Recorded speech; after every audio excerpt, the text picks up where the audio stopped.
प्रदेश के उप मुख्यमंत्री ब्रजेश पाठक ने प्रेस कॉन्फ्रेंस को संबोधित करते हुए कहा कि भाजपा के साथ गठबंधन में निषाद पार्टी उत्तर प्रदेश उपचुनाव में सभी 9 सीटों पर विपक्ष को हराएगी। उप मुख्यमंत्री ने आगे कहा कि निषाद पार्टी पूरे प्रदेश में भाजपा के साथ काम कर रही है क्योंकि हम गठबंधन में हैं। प्रदेश के उपचुनाव में हम विपक्ष को सभी 9 सीटों पर हराएंगे। निषाद समाज कभी नहीं भूलेगा और ना ही माफ करेगा कि समाजवादी पार्टी की सरकार के दौरान उनके साथ न्याय हुआ। उन्होंने कहा कि यूपी की जनता समझ चुकी है कि विपक्षी दलों के शासन में गुंडों और माफियाओं को कैसे पाला परोसा जाता है। हर भारतीय जनता पार्टी के साथ लगातार कंधे से कंधा मिलाकर पूरे प्रदेश में, पूरे देश में काम कर रहे हैं। डॉक्टर संजय निषाद जी हमारे मित्र हैं और हम लोग पढ़ाई के दिनों के साथी हैं। डॉक्टर संजय निषाद जी ने जमीन से उठ करके उत्तर प्रदेश में और देश में अपनी मेहनत के बलबूते एक बड़ा मुकाम हासिल किया है। सबसे पहले मैं डॉक्टर संजय निषाद जी का बहुत बहुत अभिनंदन करता हूं, इनका आभार प्रकट करता हूं। भारतीय जनता पार्टी और निषाद पार्टी का गठबंधन जो पूरी तरह से पूरे प्रदेश में बूथ स्तर तक कार्यकर्ताओं के साथ धरातल पर उतर चुका है। उत्तर प्रदेश में विधानसभा के इन 9 उपचुनाव में हम सब मिलकर के जीत के लिए लड़ेंगे और हर स्थिति में 9 की 9 सीटों पर विपक्षी प्रत्याशियों को, समाजवादी पार्टी के प्रत्याशियों को पराजित करेंगे। और सबसे बड़ी बात है, जो इंडी गठबंधन का खटाखट, फटाफट, सटासट जैसे जो खोखले वादे थे, लोगों को गुमराह करने वाले जो तरीके थे, बिल्कुल अब गुमराह उत्तर प्रदेश के लोग नहीं होंगे। उत्तर प्रदेश के लोगों ने समाजवादी पार्टी की कलई को, इंडी गठबंधन की कलई को, उनकी असलियत को समझ लिया है। इन लोगों ने हमेशा उत्तर प्रदेश में जब जब ताकत समाजवादी पार्टी को, इंडी गठबंधन को मिली है, गुंडे, बदमाश, माफिया, लुच्चे, लफंगे सत्ता के संरक्षण में पले और बढ़े हैं। कमजोर तबकों पर अत्याचार, अनाचार बढ़ा है। आप याद करिए, समाजवादी पार्टी के शासनकाल में निषादों पर जो अत्याचार हुआ है, निषाद पार्टी के लोग उसे कभी भूलेंगे नहीं। गुंडे, बदमाश खुलेआम बहू बेटियों की इज्जत आबरू को बुरी नजर से देखते थे, उन्हें परेशान करते थे, व्यापारियों का उत्पीड़न होता था। वहीं यूपी उपचुनाव पर निषाद पार्टी के अध्यक्ष और यूपी के मंत्री संजय निषाद ने कहा कि मुझे खुशी है कि विपक्षी दल भी हमारे मंत्र जीत चाहिए, सीट नहीं चाहिए को ट्वीट कर रहे हैं। यहां तक कि कांग्रेस भी ये कह रही है कि दिल्ली के गजट में हम अनुसूचित वर्ग में हैं, जबकि यूपी की पिछली राज्य सरकारों ने हमें ओबीसी वर्ग में रखकर हमारे निषाद समुदाय के साथ अन्याय किया है। सीएम योगी आदित्यनाथ आपके समुदाय की आवाज उठाते रहेंगे और मुझे उम्मीद है कि हम ऐसा करेंगे। राज्य के राजपात्र ने भी अनुसूचित श्रेणी में लाया जाएगा। हम उपचुनाव को भाजपा को जो है प्रचंड जीत दिलाएंगे। राष्ट्रपति तक हो चाहे प्रधानमंत्री, जंगल के किनारे रहने वाला व्यक्ति अपने समाज की वकालत करने का अवसर जो राष्ट्रपति तक हो चाहे प्रधानमंत्री, जंगल के किनारे रहने वाला व्यक्ति अपने समाज की वकालत करने का अवसर जो राष्ट्रपति तक हो चाहे प्रधानमंत्री, जंगल के किनारे रहने वाला व्यक्ति अपने समाज। वहीं बीजेपी के राष्ट्रीय प्रवक्ता शहजाद पूनेवाला ने कहा कि खबर आई है कि सीजेआई ने वायु प्रदूषण बढ़ने के कारण अपनी सुबह की सैर बंद कर दी है। दिल्ली गैस चैम्बर बन गई है और हर जगह जहरीली हवा ही हवा दिखाई दे रही है। बाहर जाना और खुशी हवा में व्यायाम करना हानिकारक हो सकता है। इस पर कार्रवाई करने की बजाय आप अभी भी आरोप प्रत्यारोप में व्यस्त है। पहले वे पंजाब को दोषी ठहराते थे और वे पटाखों, और अब यूपी जैसे राज्यों को दोषी ठहराते हैं और संभवतः वे इस सब के लिए इजराइल और लेबनान को भी दोषी ठहरा सकते हैं। आगे उन्होंने क्या कुछ कहा, सुनिए। आज एक खबर आई है न्यूज़पेपर्स के हवाले से कि चीफ जस्टिस ऑफ इंडिया ने अपनी मॉर्निंग वॉक बंद कर दी है क्योंकि इतना प्रदूषण है दिल्ली में। दिल्ली वाकई गैस चेंबर बन चुकी है। जहरीली हवा चारों तरफ है और मास्क लगाए बिना घूमा नहीं जा सकता। बाहर जाना, सांस लेना, एक्सरसाइज करना ओपन में, यह भी खतरनाक हो सकता है। AQI लेवल 350 पार, 400 पार हो रहा है और इस पर कार्रवाई करने के बदले आम आदमी पार्टी केवल दोषारोपण में लगी हुई है। पहले पंजाब को दोष देती थी, पंजाब में सत्ता आई है, वहां पर पराली अभी भी ज्यादा से ज्यादा जल रही है, उसके ऊपर कुछ नहीं बोलते, बायोडिकम्पोजर पर कुछ नहीं बोलते। अब दिवाली के फटाखों को दोष देते जो एक दिन चलती है। या वो दोष देते हैं उत्तर प्रदेश और हरियाणा के लोगों को, हो सकता है इजराइल लेबनान को भी दोष दे दे, पर अपनी जिम्मेदारी नहीं उठाते कि दिल्ली के अंदरूनी कारण जो है पोल्यूशन के, उसके लिए क्या किया आपने। डस्ट पर क्या किया, वो वैक्यूम क्लीनर कहाँ है एमसीडी के, क्या किया व्हीकुलर पोल्यूशन के लिए, इंडस्ट्रियल पोल्यूशन के लिए, कंस्ट्रक्शन के ऊपर कुछ जवाब नहीं है, केवल दोषारोपण, ब्लेम गेम। इसीलिए आज सीजेआई अपने मॉर्निंग वॉक पर भी नहीं जा सकते, ये दुख की बात है। ऐसे ही हमारे नागरिक, चाहे वो बुजुर्ग हो या बच्चे हो, उनके लिए भी बाहर जाना खतरनाक है।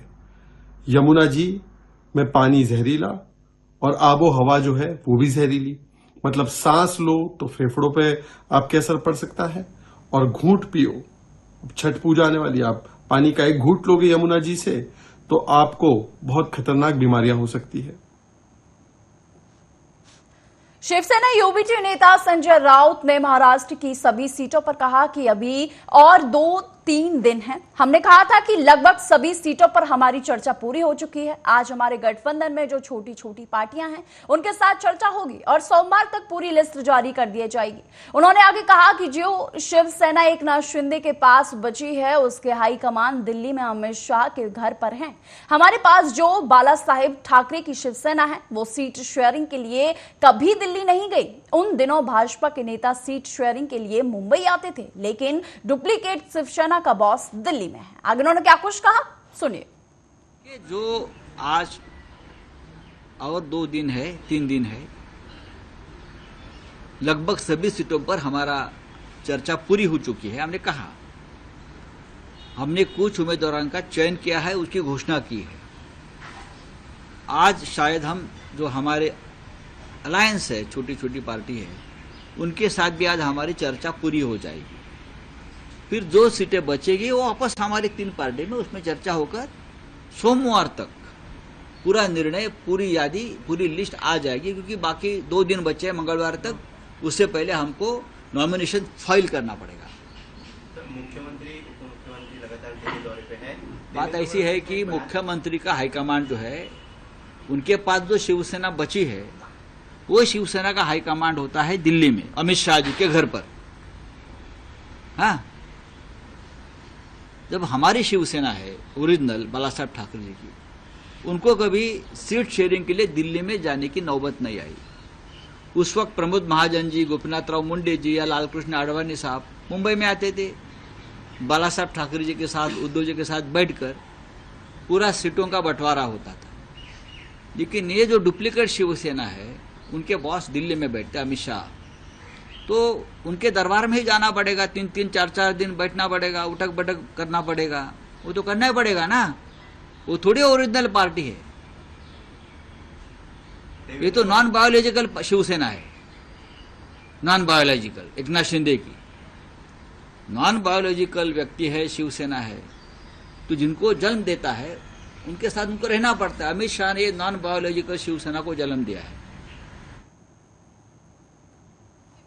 वहीं एनसीपी एससीपी प्रमुख शरद पवार से मिलने और चुनाव के लिए टिकट मांगने की अफवाहों पर पूर्व मंत्री और भाजपा नेता सुरेश दास ने कहा कि मैं फरवरी 2017 के बाद कभी भी पवार साहब से जो है वो नहीं मिला हूं, यहां तक कि मैंने कभी उनसे मुलाकात नहीं की है। कुछ लोग जानबूझकर ऐसा कर रहे हैं। सोशल मीडिया पर कुछ अकाउंट्स ने ये खबर चलाई है जो कि पूरी तरीके से गलत है। उन्होंने आगे कहा कि मैं चुनाव से बाहर हो रहा हूं, लेकिन मैंने अपनी पार्टी से टिकट मांगा है, मैं स्वीकार करूंगा वे जो भी निर्णय लेंगे। ये जो है छोटे बच्चों की तरह हो गया है, ये बाल बच्चे जैसे बोलते हैं वैसी ये बात है, क्योंकि फरवरी 2017 के बाद आज तक मैंने ना कभी पवार साहब की मुलाकात की है और ना कभी ट्राई भी किया है। और ये जानबूझ के कुछ साजिश करने के लिए कुछ लोग बोल रहे हैं। लेकिन ये भी कहा जा रहा है आपके विरोधकों की तरफ से कि आपने चुनाव लड़ने से इनकार कर दिया है और अब आप चुनाव नहीं लड़ेंगे। इस बात की चर्चा बहुत जोरों से आपके विरोधी भी कर रहे हैं और कई और लोग भी इस बारे में दबी आवाज में बात कर रहे हैं। नहीं, मुझे अभी समझा है, इसलिए मैं आपके यहाँ पे आके स्टेटमेंट कर रहा हूँ कि कुछ सोशल मीडिया पे कुछ फेक अकाउंट से ये जो न्यूज है वो चलाई गई है और बड़े पैमाने पे फैला रहे हैं कि मैं इलेक्शन से बाहर हो रहा हूं, लेकिन मैंने मेरे पार्टी के जहां पे मांगना चाहिए मैंने पार्टी को टिकट मांगा है। पार्टी जो भी निर्णय करेगी वो मुझे मान्य रहेगा। वहीं आवामी इत्तेहाद पार्टी के अध्यक्ष और सांसद शेख अब्दुल रशीद ने कहा कि पहले हमारी 2 राजधानियां हुआ करती थी, सर्दियों में जम्मू और गर्मियों में श्रीनगर। अब ना तो जम्मू और ना ही श्रीनगर हमारी राजधानी है। हम सीएम को याद दिलाने के लिए विरोध कर रहे हैं। उमर अब्दुल्ला ने वादा किया है कि वे इस मुद्दे को हल करेंगे। आज लोग असमंजस में हैं। अगर उनकी फाइल जम्मू या कश्मीर में है तो हम मांग करते हैं कि या तो दरबार मूव को बहाल किया जाए या श्रीनगर को स्थायी राजधानी बनाया जाए। जम्मू कश्मीर में हर साल दरबार मूव हुआ करता था। सरमा के दौरान हमारा कैपिटल जम्मू होता था और गर्मियों में कश्मीर होता था, लेकिन गुज़श्ता कई बरसों से हमारा कैपिटल ना श्रीनगर है ना जम्मू है। आज हम इस प्रोटेस्ट की वसादत से उमर अब्दुल्ला साहब को याद दिलाना चाहते हैं कि उन्होंने वादा किया था कि सरकार बनाते ही दरबार मुँह की रिवायत को बहाल किया जाएगा। हमारा सिर्फ इतना मुतालबा है कि लोगों को बताया जाए कि हमारा दारुल खिलाफा कौन है। आज हमारी आवाम जो है उन्हें पता नहीं कि उन्हें जम्मू जाना है या श्रीनगर जाना है। लोगों के मसाइल का कोई हल ही नहीं। लोग परेशान हैं कि उनकी फाइलें श्रीनगर में हैं या जम्मू में है। या तो दरबार मूव को बहाल किया जाए या श्रीनगर को जम्मू कश्मीर का मुस्तकिल दारुल खिलाफा करार दिया जाए। इसी चीज़ को लेकर आज हमारा प्रोटेस्ट है। सबसे अच्छा तरीका यही है, सबसे बेहतर हाल यही है कि कश्मीर को ही, कि श्रीनगर को ही जम्मू कश्मीर का दारुल खिलाफा करार दिया जाए। अगर ऐसा मुमकिन नहीं तो फिर दरबार मूव को बहाल किया जाए। लेकिन जो उमर साहब का तरीका है वो गलत है। वो सिर्फ वादे करते हैं और पलट जाते हैं। अगर उमर साहब को जम्मू कश्मीर का पलटू राम नीतीश कुमार न कहा जाए तो बेजान होगा। हम सेक्रेटरीट तक जाएंगे, अपना एहतजाज दर्ज करेंगे और वहां आपसे फिर बात करेंगे। बिहार के मुजफ्फरपुर स्थित साहिबगंज प्रखंड में तिल कटवा गिरोह के 2 सदस्यों को पिस्तौल और जिंदा कारतूस के साथ गिरफ्तार किया गया है। आपको बता दें कि घटना के संबंध में ग्रामीण एसपी विद्यासागर ने बताया कि गुप्त सूचना पर सेतु आही के पास रोड पर नाकेबंदी की गई। दूसरी तरफ से स्विफ्ट गाड़ी आ रही थी जिसे रोका गया तो कार में बैठे लोग समझ गए और बैक करने लगे। तभी सब इंस्पेक्टर पुनीत कुमार डलवाल ने गाड़ी को पकड़ लिया, लेकिन उसमें से एक आदमी फायर करते हुए भाग गया, जबकि 2 व्यक्ति अखिलेश कुमार और मूरत कुमार को गिरफ्तार कर लिया गया है। आपको बता दें कि उनके पास से एक पिस्तल, 4 जिंदा कारतूस, एक कोका, 11 गेनल, 2 मीटर पाइप जिससे ये लोग तेल निकाले का काम करते थे, उनको उनके साथ गिरफ्तार कर लिया गया है।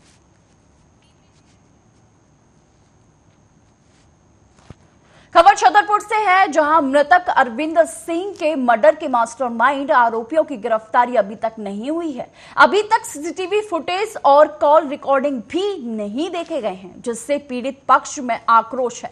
वहीं आपको बता दें कि छतरपुर जिले के थाना बड़ाम लहरा में थाना प्रभारी पर परिजनों ने आरोप लगाए हैं।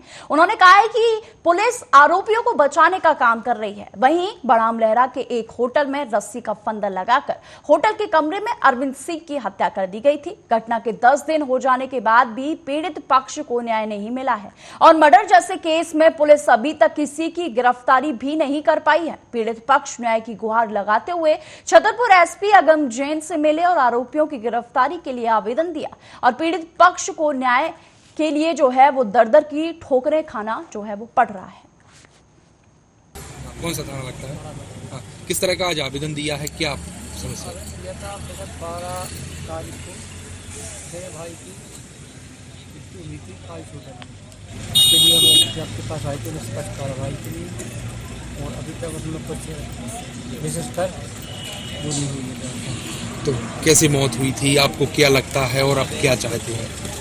हत्या का संदेह है। हम चाहते हैं कि आपके पास आदमी बना आएगी तो अपने तक जाते जिंदगी डालने को मुद्दा बने। तो क्या उन्होंने क्या आश्वासन दिया? ये तो बोल रहे हैं कि अभी वहीं भागलपुर सुल्तानगंज अंचल अंतर्गत खानपुर पंचायत के आभा रतनपुर में सीओ के मिली भगत से बिहार सरकार की जमीन पर एक बहुत बड़ा खेल होने का मामला सामने आया है, जहां बिहार सरकार की 2 एकड़ 56 डिसमील वाली पोखर सुल्तानगंज सीओ से 60 गांठ कर आभा रतनपुर के राधे बेटे के नाम से जमाबंदी कायम करा दी गई है, जिसके कारण आभा रतनपुर के ग्रामीण काफी आक्रोशित हैं। वहीं आभा रतनपुर के ग्रामीणों द्वारा उस जमीन को लेकर सीओ को एक आवेदन भी दिया गया है, लेकिन अभी तक इस पर जांच या कोई कार्रवाई अमल में नहीं लाई गई है। वहीं ग्रामीणों का आरोप है कि सुल्तानगंज सीओ की मिली भगत से पैसे के बल पर बिहार सरकार का 2 एकड़ 56 डिसमील जमीन वाली पोखर पर जमाबंदी कायम कर दी गई है, जबकि बिहार सरकार की जमीन किसी व्यक्ति विशेष के नाम हो जाने से यहां ग्रामीण हैरान हैं। ये पुश्तैनी हम लोगों का पोखर है 2 एकड़ 56 डिसमिल का, और इसमें छठ पूजा होता है, दुर्गा विसर्जन होता है, ये सब काम इसी में होता है। ये पोखर बिहार सरकार का है, ये बिहार सरकार का है। लीज पर तेज नारायण सिंह को मिला था। तेज नारायण सिंह ने इस लीज को जो है राधे बैठा के नाम पर ट्रांसफ़र किया, वो मर गया है, उसके बाद लीज समाप्त हो गया। फिर भी उसका लड़का जो है इस पोखर पर जो अतिक्रमण कर लिया है और सभी को प्रताड़ित कर रहा है। आवेदन दिया है? हाँ, सीओ साहब को आवेदन 3-4 बार दिया, लेकिन उन्होंने कोई अभी तक जो है इसके बारे में कोई कार्रवाई नहीं किया। पोखर जो है ना सर बिहार सरकार की, अब केना यहाँ आवेदन करना है नहीं जा पारबो। 2 एकड़ 56 डिसमिल पोखर है, और बाद जैसे 3-4 बार हमरा सबको केस कर चुकल है। केस हम दूधा जीती गई हम सब, या हमारा पोखर है और कुछ नहीं हुआ, नहीं घाट बनने सीढ़ी तो कंचन बैठाना। हाँ हाँ, राधे बैठा स्वर्गीय खत्म हो गए, वहीं कही है हमारा पोखर के। दौड़ धूप कर थाना पुलिस पैसा दल को, बस कोई नहीं लो यहाँ। खबर भिंड से है, जहां डॉक्टर असित यादव एसपी भिंड के निर्देशन पर यातायात पुलिस द्वारा स्कूली वाहनों को चेक किया गया। जिन स्कूली वाहनों में कमियां मिली, उन बसों पर यातायात पुलिस द्वारा चालानी कार्रवाई भी की गई। आपको बता दें कि यातायात थाना प्रभारी राघवेंद्र भार्गव ने स्कूली वाहनों की बारीकी से जांच पड़ताल की, जहां अग्निशमन यंत्र और मेडिकल किट और सीसीटीवी कैमरे भी चेक किए गए। साथ ही स्कूल बस ड्राइवरों की यूनिफॉर्म और कंडक्टर का पुलिस वेरिफिकेशन भी चेक किया गया, ताकि छात्र छात्राओं को सुरक्षित उनके गंतव्य तक पहुंचाया जा सके और उन्हें कोई दिक्कत ना हो। यातायात पुलिस द्वारा निरंतर वाहनों की चेकिंग की जाती है। इसी क्रम में आज श्रीमान एसपी महोदय के आदेशानुसार विशेष तौर पर स्कूल बसों को आज चेक किया जा रहा है। स्कूल बसों में जो उपकरण होना चाहिए, उनके दस्तावेज जो होना चाहिए, उनको चेक किया जा रहा है। मुख्य हमारा टारगेट है कि इसमें अग्निशमन यंत्र और फर्स्ट एड बॉक्स, इसके अलावा जो इमरजेंसी एग्जिट जो गेट होता है उसको भी हमको हमारे द्वारा चेक किया जा रहा है, ताकि किसी भी विषम परिस्थितियों में निपटा जा सके। और इसमें कोई कमियां मिली हैं? कुछ बसों में फर्स्ट एड बॉक्स नहीं था, और किसी में फायर जो अग्निशमन यंत्र है वो भी एक्सपायरी हो चुका था। ऐसे वाहनों का चालान किया गया है। इसके अलावा जो जितने भी बस चालक और वैन चालक है, उनको ये बताया गया है कि ओवरलोड उसमें स्कूल बच्चों को परिवहन ना करें। इस यातायात पुलिस द्वारा निरंतर वाहनों की चेकिंग की जाती है। इसी क्रम में आज श्रीमान एसपी महोदय। खबर मध्य प्रदेश के गुना से है, जहां ओझा समाज मित्र मंडल सेवा समिति की जिला बैठक नानाखेड़ी में संपन्न हुई, जिसमें समाज में बढ़ रही कुरीतियों को लेकर एक मीटिंग का आयोजन किया गया, जिसमें प्रदेश कार्यकारी अध्यक्ष लक्ष्मी नारायण ओझा को पुनः समिति द्वारा जिला अध्यक्ष पद पर नियुक्त किया गया। प्रदेश एवं जिले के सभी कार्य लक्ष्मी नारायण ओझा आगे संभालेंगे। तत्काल नवीन समिति गठित की गई है। अध्यक्ष द्वारा कुछ घोषणाएं भी की गई हैं, जैसे आगे सभी समाज को एक सूत्र में बांधकर चलेंगे एवं आगे निःशुल्क सम्मेलन एवं बच्चों की शिक्षा को लेकर कोचिंग क्लासेस निःशुल्क चलाई जाएंगी। और आगे उन्होंने कहा कि व्यावसायिक क्षेत्र में आगे बढ़ाने के लिए सरकार से लोहा एवं लकड़ी मार्केट बनाने की भी वो सरकार के समक्ष जो है वो मांग रखेंगे। समाज को आगे बढ़ाने में हर संभव प्रयास का उन्होंने लोगों को आश्वासन दिया है। समिति का काम समिति की तरह होता है और सभी कार्य को मिलकर करेंगे हम मित्र मंडल के लोग, और सब एकजुट होकर काम करेंगे और आगे और समिति का विस्तार भी करेंगे। नए कार्यकर्ताओं को जोड़ेंगे और संगठन को आगे बढ़ाएंगे और सामाजिक कार्यों में सब मिलकर कार्य करेंगे। तहसील और ब्लॉक से भी आप अपने सदस्यों को जोड़ेंगे, उन्हें भी वहाँ पे अध्यक्ष पद की दावेदारी देंगे या नहीं? बिल्कुल बिल्कुल देंगे। सभी जितने भी ब्लॉक हैं हमारे, सबको एक एक उपाध्यक्ष को उसका प्रभारी बनाया जाएगा और सब अपने अपने परिवार लेकर और जाएंगे और उसमें अध्यक्ष को भी गठित करेंगे। फिलहाल के बुलेटिन में सिर्फ इतना ही। देश और दुनिया की तमाम खबरों के लिए देखते रहिए आर्या न्यूज।